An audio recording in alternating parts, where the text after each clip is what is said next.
In the most recent survey of Halton's children and youth, the Our Kids Network collected information about homelessness, food insecurity, and discrimination for the first time.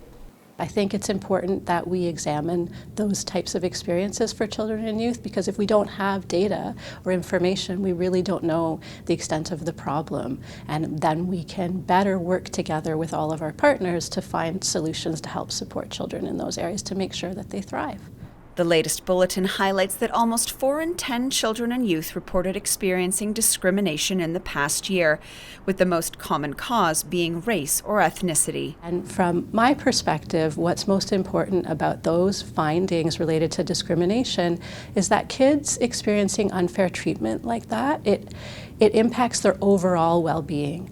So we saw that there was a relationship between experiences of discrimination and other aspects of their well-being. For example, youth who were experiencing discrimination were more likely to report lower levels of community belonging. They experienced lower levels of community support. They reported higher levels of social isolation and loneliness.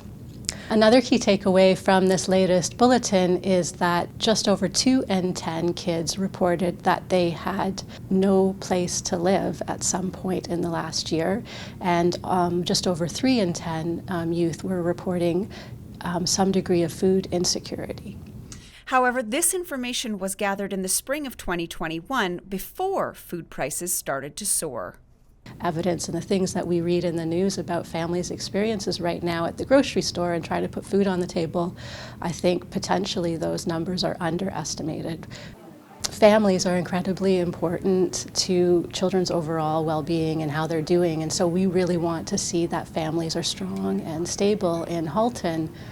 I think a great way for us to support families and kids really begins with educating ourselves, and not just about this data and these key findings, but about all of the great resources and services and supports that are already available in our neighborhoods and within our communities. I mean, across Halton, we have so many great services and providers, programs like Bridging the Gap and Food for Life and Kerr Street Mission, and then the initiatives that we have operating in libraries and within our schools, like the breakfast programs through Food for Life. I mean, so there are tons of great programs and services happening. And from our perspective, it's not necessarily that there's a shortage of programs and services, but perhaps it's more about a lack of awareness or about barriers to access. And so what can we do collectively to help create more awareness? To read the rest of the survey's results, head to ourkidsnetwork.ca. Reporting for Halton News, I'm Nikki Wesley.